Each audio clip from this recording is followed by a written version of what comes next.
oftentimes, as you know, usually interview people who've had experiences, but sometimes there are listeners out there who want to share their experiences, but they just don't feel comfortable coming on and being a guest themselves for whatever reason. Some people just aren't public speakers, or they just feel intimidated by the process. And so they opt to email me their stories, and I've been piling these up for a while, so I have a handful of them tonight that I'm going to present to you, and hope you guys enjoy them.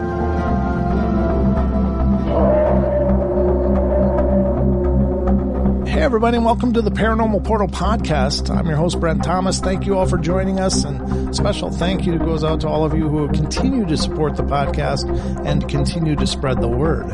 Always remember, if any of you out there have experiences of your own that you'd like to share, feel free to email me at paranormalportalradio@gmail.com. Again, paranormalportalradio@gmail.com, and you too could be a guest on the show.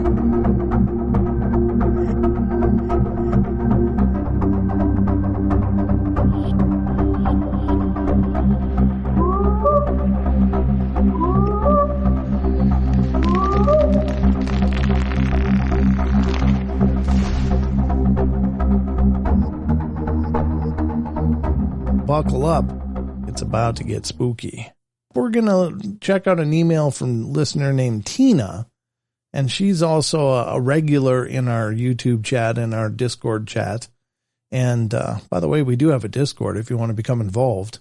Head over to https://discord.gg/paranormalportal, and you can become a guest or become a member and become a part of all the discussions over there. There's chat threads on every paranormal topic, and a number of links people have shared in conversations that they're having ongoing. So it's just a really great community, and I'm just so honored that so many are taking part in it. So love to see you over there. That's how you get there. But anyway, she's known in our communities as Just Here and There 66. And she wrote an email that has to do with a family member and what appears to be a haunted doll. And you know, haunted dolls are quite a topic, and they're largely pretty creepy. I don't know how they become haunted, if it's an earthbound spirit and they just take possession of this form that is somewhat like a human form, or if some of them are bound there by maybe some darker practitioners of some arts, if you will. But in any case, the dolls there's no shortage of stories of haunted dolls.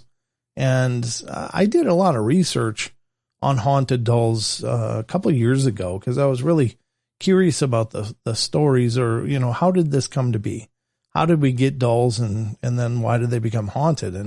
And there's lots of theories out there. One of the things that I ran into, which I thought was really interesting, and I haven't been able to corroborate this, so if any of you know more about this subject than I do, please email me at paranormalportalradio@gmail.com. But one source, or actually a few sources, but I couldn't verify it, suggests that dolls were never intended as children's playthings. And I mentioned this when I was talking to Paul from Michigan, my cousin, who I interviewed lately on the More Hauntings from Michigan episode of the podcast. But dolls were never intended to be children's playthings, allegedly. According to some sources, they were intended to be vessels for the dead. So maybe it's a natural thing. Maybe it's the reason that we have so many haunted dolls is because maybe a lot of earthbound spirits gravitate towards them as something to bind to. So, but anyway, let's get to this story. And Tina writes,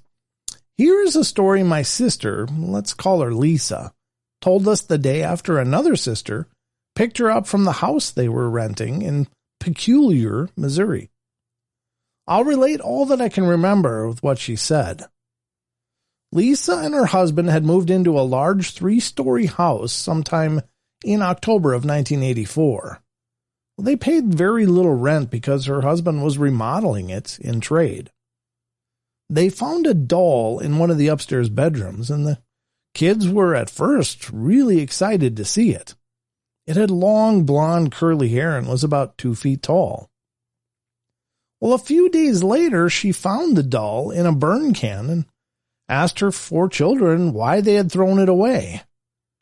The girls were all a year apart, with the oldest being 8 and the youngest 4.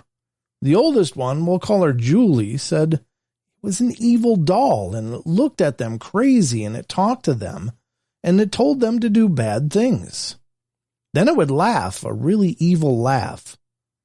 Now, Lisa, coming from my family, where we know things before they happen, and knew who was calling before we even had caller ID, plus other little things that probably would have gotten some of us burned at the stake as a witch, she'd experienced many weird and evil things during her marriage.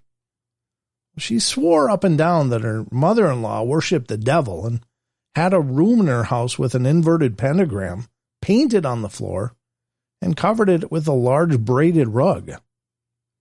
Believing what the girls were telling her, she took some more of the scrap pieces of wood that were laying around from the remodel and put them into the burn barrel and lit everything on fire. The girls were watching, and they all swore they could hear the doll screaming as it burned. The fear in their eyes and the shaking they did while retelling this to us convinced us that it really happened. Well, the next day after Lisa fed the girls, she heard the youngest, we'll call her Donna, started screaming, "Mommy, Mommy, Mommy!" She'd been washing dishes and ran up to find Donna, she found her upstairs in the room where they had found the doll. Her daughter was standing in the doorway and pointed to a rocking chair. Lisa said she just about fainted. In the chair sat the doll. It had a really angry look on its face. Well, she grabbed her daughter up and closed the door. She took Donna to the other girls and then went to get something to bar the bedroom door. She ran downstairs and finally grabbed a kitchen chair and hauled it upstairs and shoved it under the doorknob. She went to the girls' bedroom and told them to bring their toys and come downstairs and play in the living room. On and off, she could swear she heard what sounded like someone banging on a door upstairs over and over. The kids would stop and stare up the stairs with wide, round eyes filled with terror.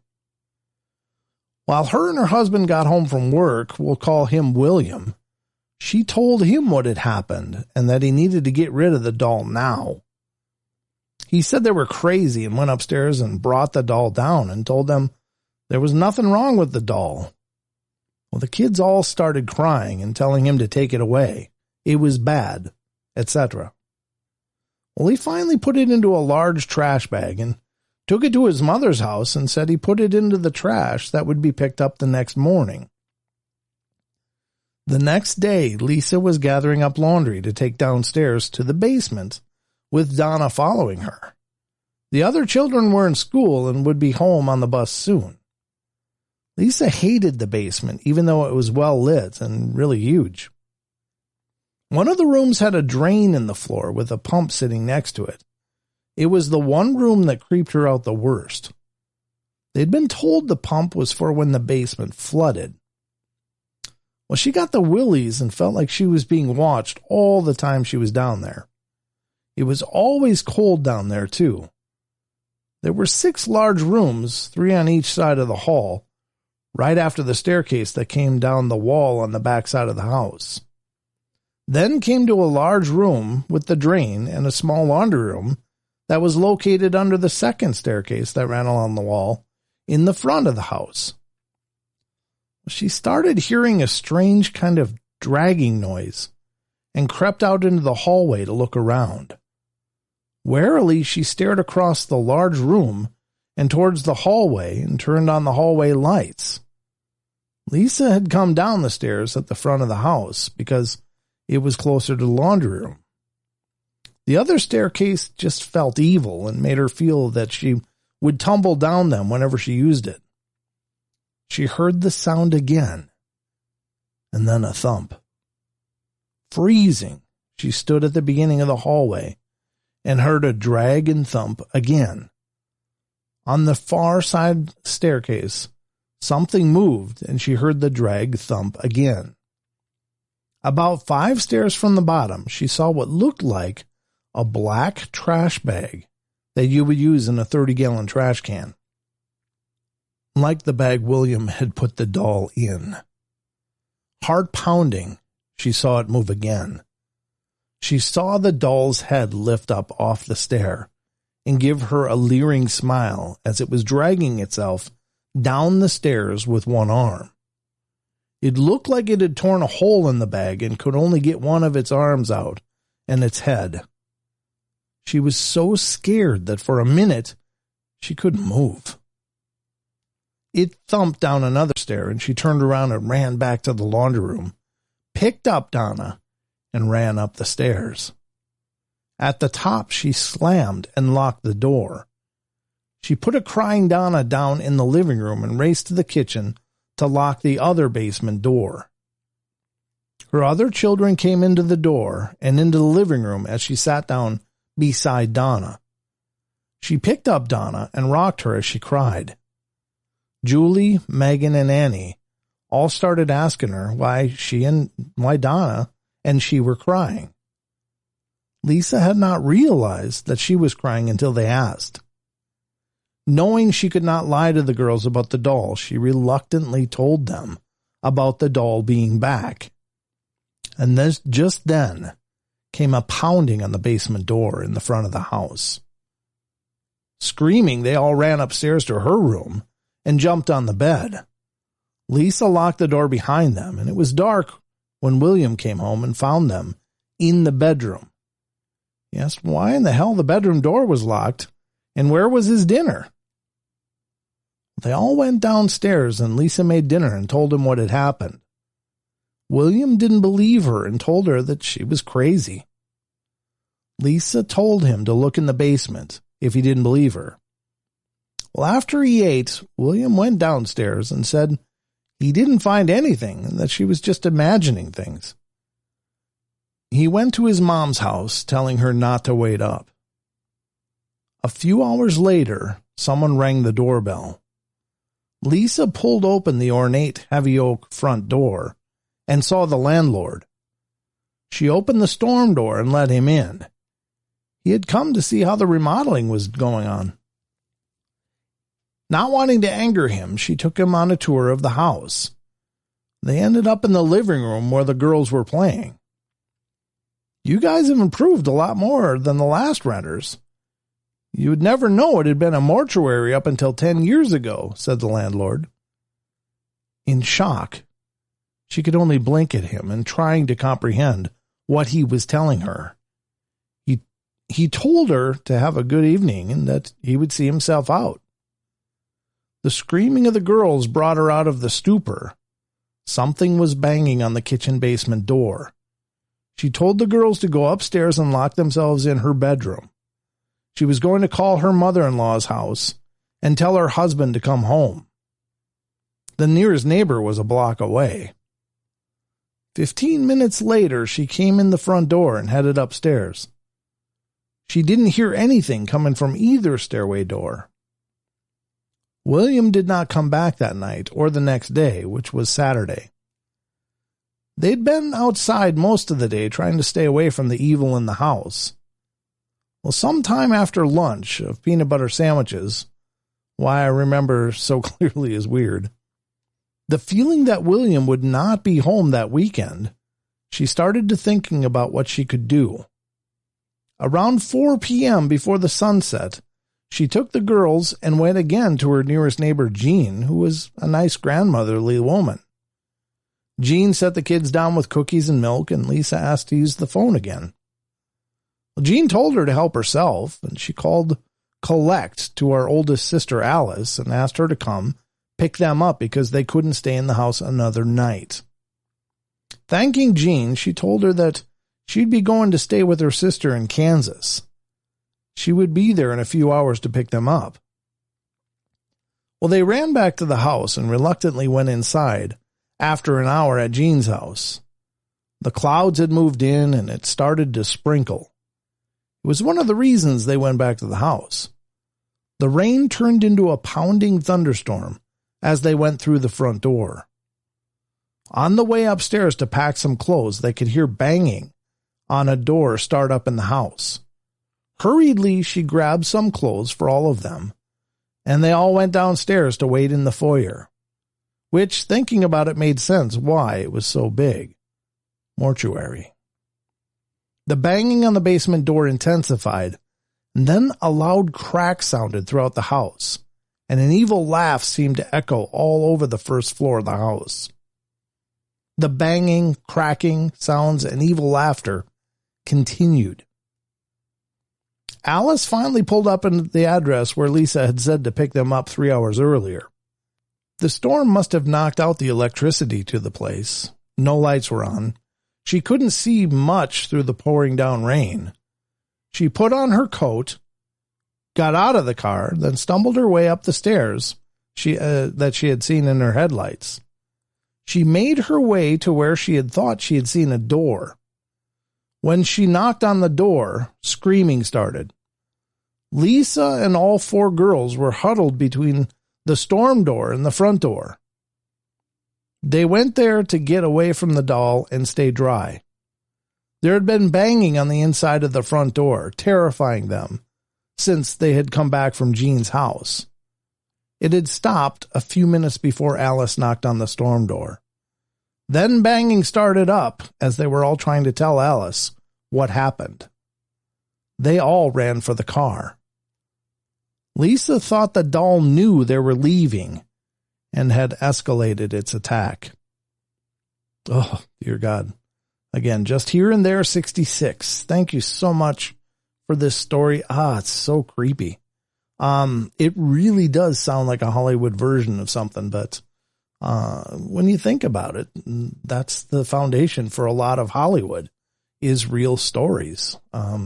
Haunted dolls are incredibly creepy, and who knows why that doll was haunted or what it was haunted with, but whatever it is, it sounds like it was plenty powerful, because when they found the doll again after burning it, it just looked pissed.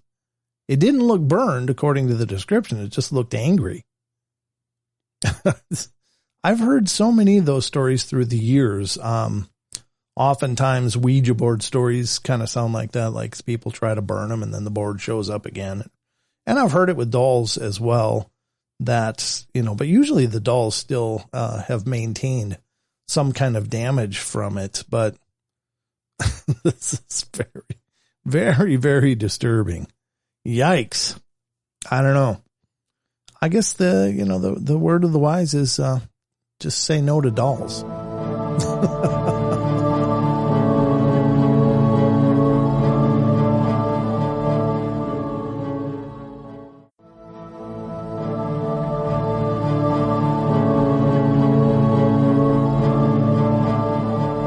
All right, we've got Anthony, and Anthony writes, I haven't in my lifetime had many paranormal experiences, but I didn't realize it until I was in my 50s what was happening. My future wife and I were sleeping in a house that I had rented. I had only been there a few months after divorcing wife number 3. It was around 3 a.m. My future wife, Mindy, had asked me if I'd ever seen or believed in ghosts. Well, I said that I did in certain cases. Well, she told me that she had seen her dad, who had died some 30 years or more back after a car accident, yet lived several weeks before succumbing to his injuries. She visited him in the hospital before he passed, and she was only 10 or 11 at the time. She told me that he visits her even now. Well, I scoffed lightly at what she said, but I thought she's dingier than me. Until that morning at 3 a.m. I was having a dream and talking to a huge man in a powder blue suit, which I believe was light brown or tan, but I knew it was powder blue. He was standing in the doorway of a house which had several doors on the left and a couple on the right in a long hallway. Well, I seemed to be sitting on a set of porch steps looking inside while I was in my dream. Well, I spoke to him, and he turned and looked at me slowly with an angry look. I then awoke and found the man standing in my living room, looking into our bedroom. I couldn't breathe, move, scream, or anything. I was paralyzed, and my hair was standing on end. The only thing that I could feel. He began walking towards the bedroom in this glimmering suit that he wore. As he walked slowly towards me, he began disintegrating until he was gone.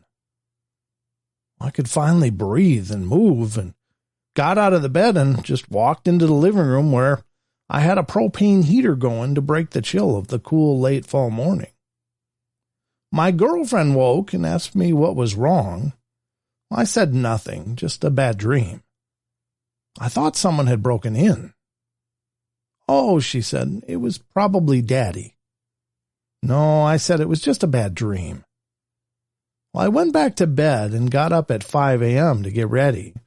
Went to work all day, got home, and my girlfriend and her son, Chase, came back over. I woke again the next morning at 3 a.m. without the bad dream and stood by the heater again. I just couldn't shake the dream off. When we got up at 5 a.m., Mindy, my future wife, said, "You know that was Daddy you saw, right?" Well, she had never shown me a picture of him. "Bring me my purse out of the kitchen. I'll show you something." She opened her wallet and showed me a picture of her dad. He was a big man, 6 foot 6 inches tall and weighed 350 pounds, and arms that looked like car tires with a head full of dark hair. The only difference was the man I saw in my dream had silver hair. I knew they were the same, and a chill ran across my back and neck. She said that after the wreck, Daddy's hair turned silver in just a few days in the hospital. We buried him, I believe, in a powder blue suit, she said. "Just tell him not to come here anymore. He nearly scared me to death. I thought he was going to kill us all. He won't hurt you. He just wanted to look at you." I nearly told her to leave and never come back. We ended up getting married and divorced 7 years later.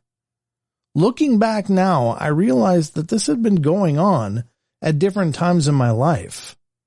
Thanks for your patience and insight, as I've heard about sleep paralysis and now understand why. Anthony. Well, thank you, Anthony. I really appreciate your email. And I think this is probably the most common type of spiritual interaction people have. And oftentimes, I think we just dismiss it as dreams, but I think for whatever reason, and it's probably because our mind is more open or maybe just in the correct state, but when we're dreaming, we just tend to be much more receptive to visits and experiences like this. So I think that's very powerful, and I would encourage everybody to pay attention to your dreams, because I've experienced this myself. And while I can't quantify that for sure, I was visited by loved ones who'd passed on. The experiences for me were really real. So I think it really does happen.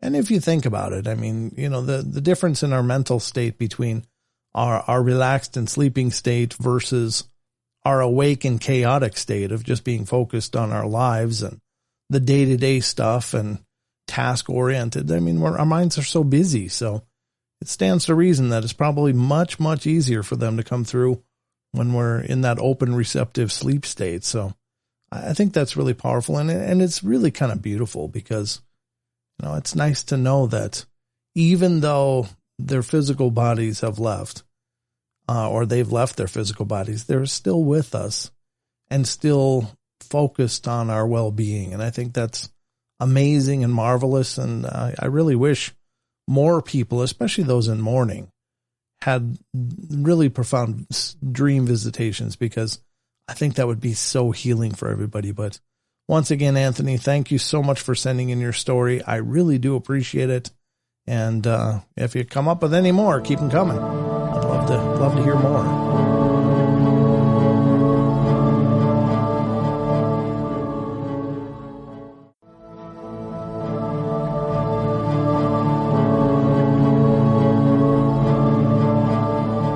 going to cover an email that I received quite some time ago from a listener by the name of Danny. And she sent me 3 stories in her correspondence, and we're going to cover them now. So the first story is, in the summer of 1992, I was living with my mom. I had a lot of friends and family in the next town over. A girlfriend and I had spent a Saturday getting up to mischief, and instead of going to my home, we headed to hers 45 miles away. We were about halfway there, and it was probably close to 3 a.m., and we were tired. She was mostly asleep, and I was zoning out while driving. We crested a low-lying hill and cruised into the valley up the next side. Suddenly, my headlights hit the thing in the middle of the road. It was large, at least half the size of a sports car. It was pink and glistening.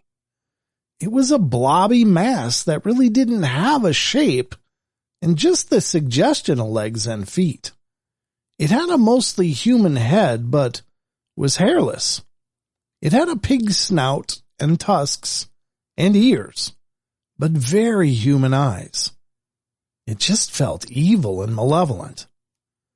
I swerved to avoid it, but still felt a bump, as if I had run over the thing. I know I hollered. My friend did as well. She was startled awake and saw the thing at the same time I did. We drove about 5 more minutes and came to a stop sign. We stopped and hyperventilated for a bit with the doors locked. Instead of going to her house, we went to my grandparents' house, which was about 10 minutes away.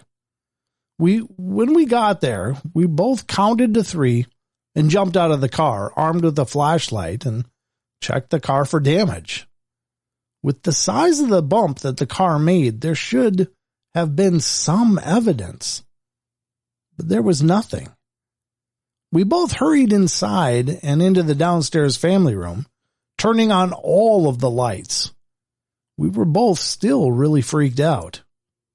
We talked about what we had experienced, and our details matched. We had both seen the same freaky thing. She mentioned that it wasn't the first demon that she had seen. I wasn't sure what to make of that. Craziest thing ever, though. I've never encountered anything like that since. Yeah, thank God. Oh, man. That's the strange thing about the paranormal as well. It's sometimes such odd events. They don't fit neatly into a category like, well, that's a Bigfoot, that's a dogman, that's a UFO, that's a ghost.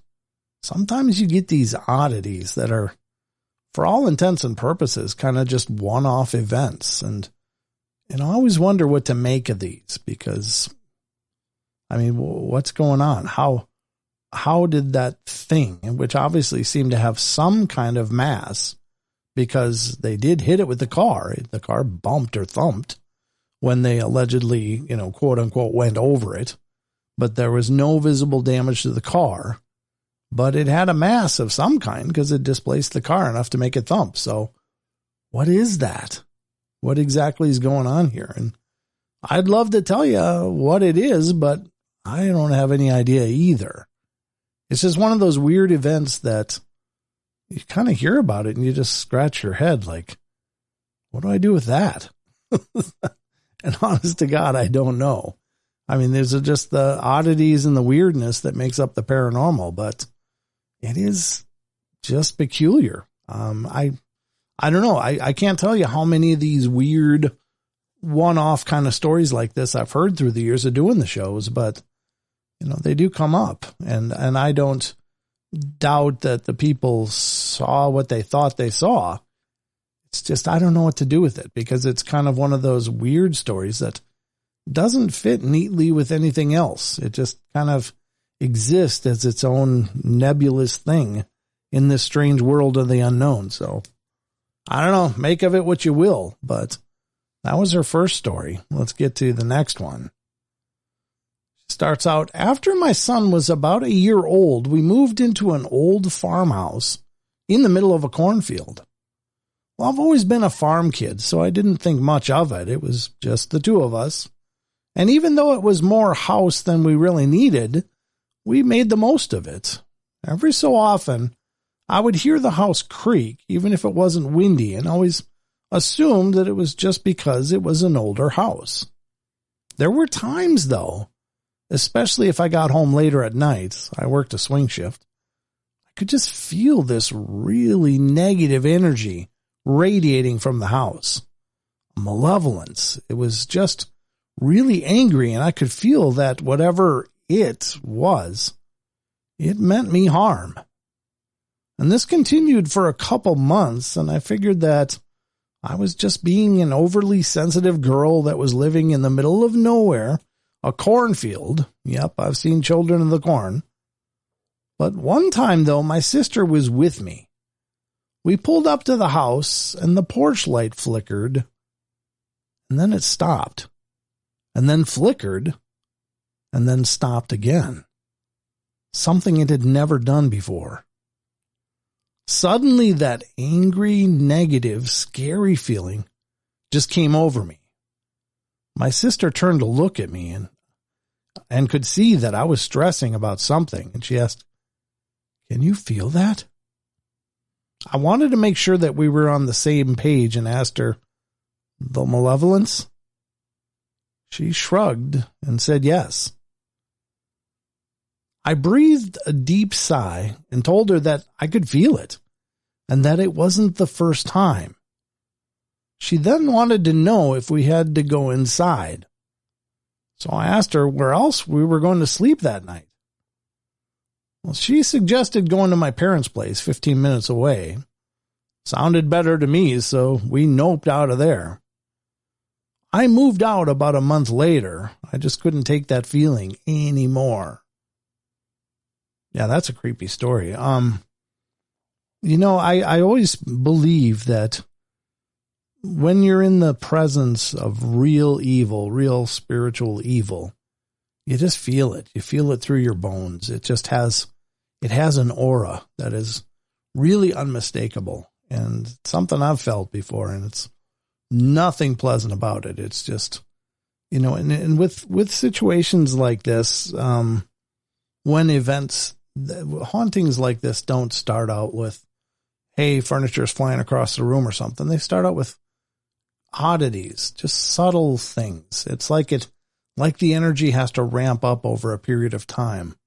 Like maybe an awareness is emerging or some darkness is emerging, but it just creates more and more events, the really, really energetically charged events as time goes on, and to the point where I believe it becomes dangerous. And I think if you're in a situation like that where you're feeling something build and getting more and more intense, if you can, and not everybody can, sometimes people are quote unquote stuck in a house, for whatever reason. I mean, unfortunately, monetarily is often the most common, that people just can't up and walk away. They just aren't able to.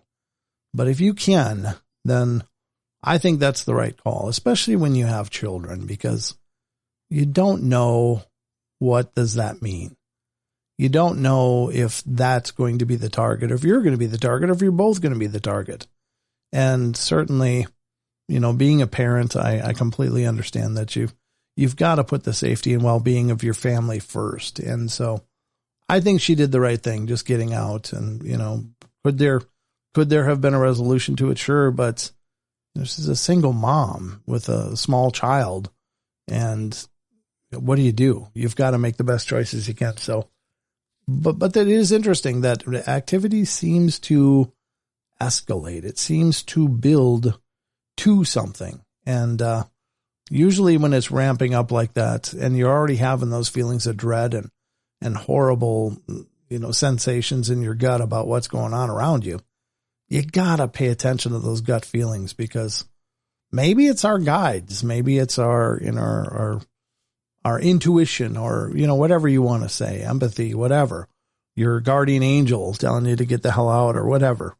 you got to pay attention to those things, because I do really believe that there are instances where spiritual things can very much become dangerous and even deadly. So you don't want to play around with things that you aren't capable of dealing with, or you don't know how to deal with. So if you can walk away, definitely walk away. That's my rule of thumb personally. So take it or leave it, but it's certainly not worth your well-being to see, to stick it through and see things through, because you don't know where it's going to end. How big is it going to get? How dangerous is it going to get? And are you willing to roll those dice? And I'm personally not.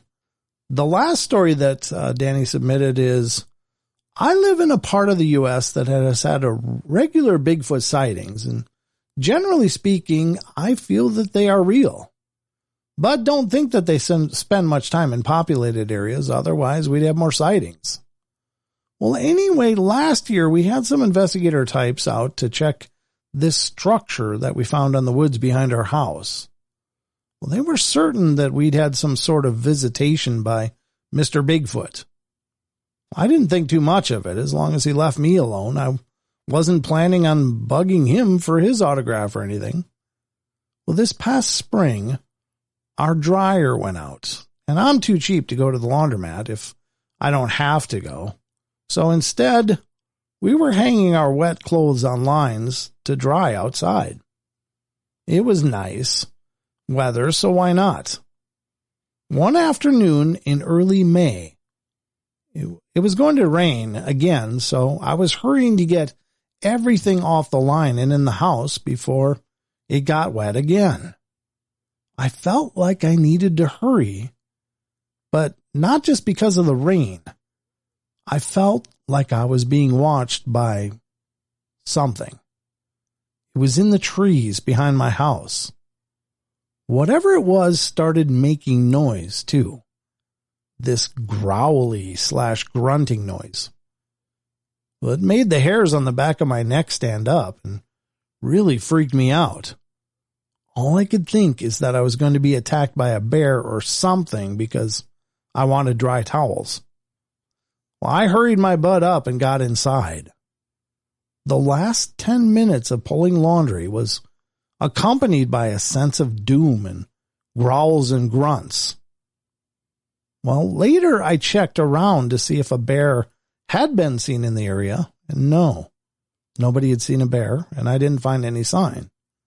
Also, bears apparently don't make that kind of noise.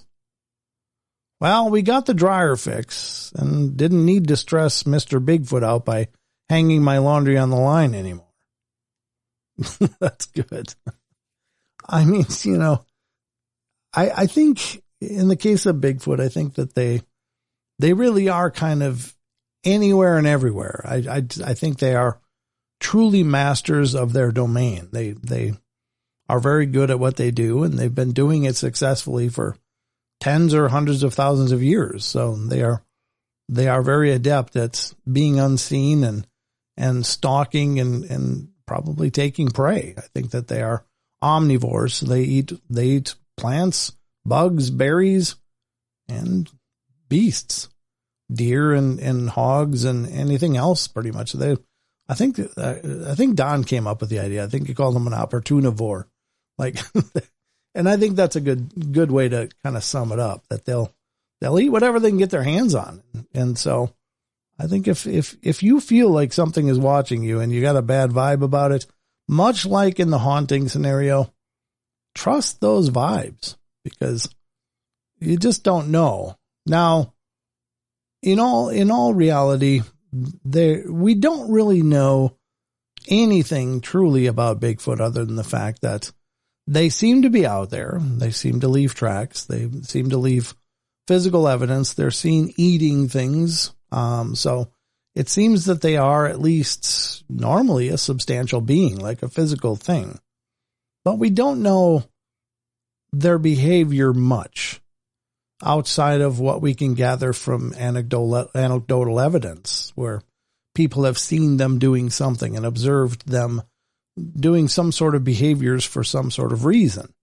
And so you try to put together an idea of, well, what are these things all about? Are they incredibly dangerous? Do they possibly hunt people? Or are they allegedly, some people believe they are these peaceful forest giants, kind of caretakers, if you will. And I like that description. I really do. And I really want that to be what they are. But at the same time, things like David Paulides' Missing 411 series, where people just disappear and they're just gone. Sometimes bodies are never recovered. Sometimes they are in the most unusual places or places they physically couldn't have gotten to on their own. And so what brought them there? Well, we don't know, but I think most everybody that's looked into the topic and has an open mind has at least considered the fact that some of them might be from Bigfoot or Sasquatch. Some of them might be, attacking people. They don't seem to consume people. I mean, I can't even say that, nobody can really say for sure, but people have been found smashed and, dashed on rocks and torn, bent, weird, bodies have been found in all kinds of conditions that don't really make sense. So if a culprit could be Bigfoot, well, are they all evil? Well, no. But I think it's very possible, and something I've talked about on the show many times, that, I believe these are an incredibly intelligent creature that very much is similar to us, I think. Now, anybody that knows people, that there are people that are wonderful and will go out of their way to help you. And then there are the people that would just as soon punch you in the nose as say hello. There are some people that you just get that vibe from. You just don't want to talk to them or feel that you're kind of rolling the dice every time you do. Well, I have a feeling that the same might be true for these creatures, that perhaps there are some that are just not nice. They don't like people. And that might be a learned behavior. Perhaps they were with their family and saw, that they were getting shot at, or someone in their family group might have been shot by some hunter or somebody just being careless, or somebody not really understanding, but just shooting, the old, what's that? I don't know. Let's shoot it kind of mentality that does seem to permeate a lot of areas in the nation. So maybe it's a learned hatred. Maybe they saw people beings that they love get hurt or maimed by some hunter or something. And so they just hate people, and they have no trouble acting out against that. So, you just don't know. And we just don't know. And we don't know enough, in my opinion, that you can rest on the whole benevolent forest giant, caretaker of the forest idea. Again, I love the idea that that's what they could be.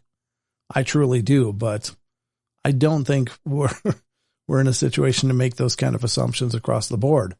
It's kind of like going to a city. You can walk down the street, and most often you'll meet people that either don't interact with you, or they'll smile and tell you hello. And then there's some people that you just won't even give you the time of day. They don't care about you. And so you don't go up and, try to engage strangers regularly. I think we all take a bit of cautionary measure to that. And so I don't think it's unreasonable to take at least the same measure, if not more, for something that could be 8 or 10 feet tall, 600 to 1,000 pounds, all muscle and capable of beating you into pudding in about 10 seconds. So always err on the side of caution. But if you ever get those gut feelings, definitely pay attention to them. I think that is our inner voice, our guides, our guardian angels, whatever. We're getting a warning from somewhere. And if you're getting the warning, pay attention to it. So, again, I love these listener emails. If any of you out there listening are like, I should send in my story, you really should.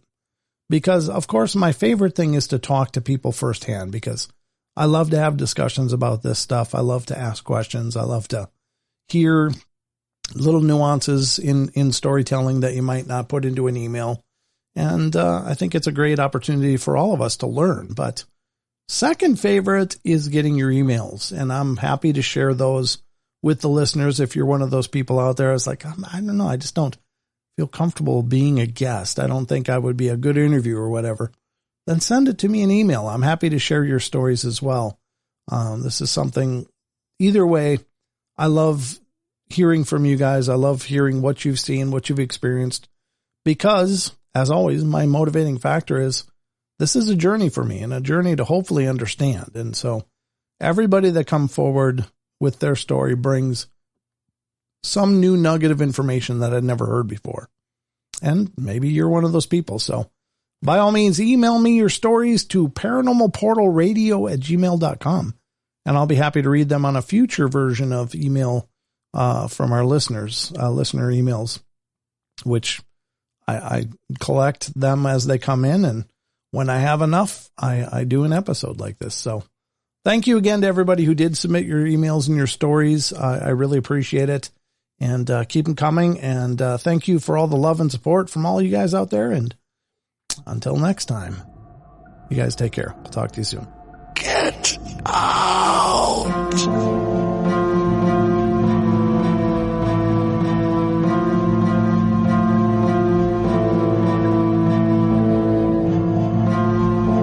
All right, guys, thank you so much for joining us here on tonight's show. I hope you guys enjoyed it. Please feel free to follow us on Facebook, facebook.com/paranormalportalradio, as well as finding us on Twitter. We're on Twitter at Paranormal Portal, Portl. And we'd love to have you stop by our YouTube page and subscribe and check out our shows there. We got hundreds of shows, Journeys into the Paranormal Portal. So I hope you'll check it out, guys. We're over there at youtube.com/paranormal portal. So hope to see you guys soon. We'll be back, of course, for more podcasts in the coming days. So we love you all. Be good, be kind, be nice. Take care of each other. Help each other out.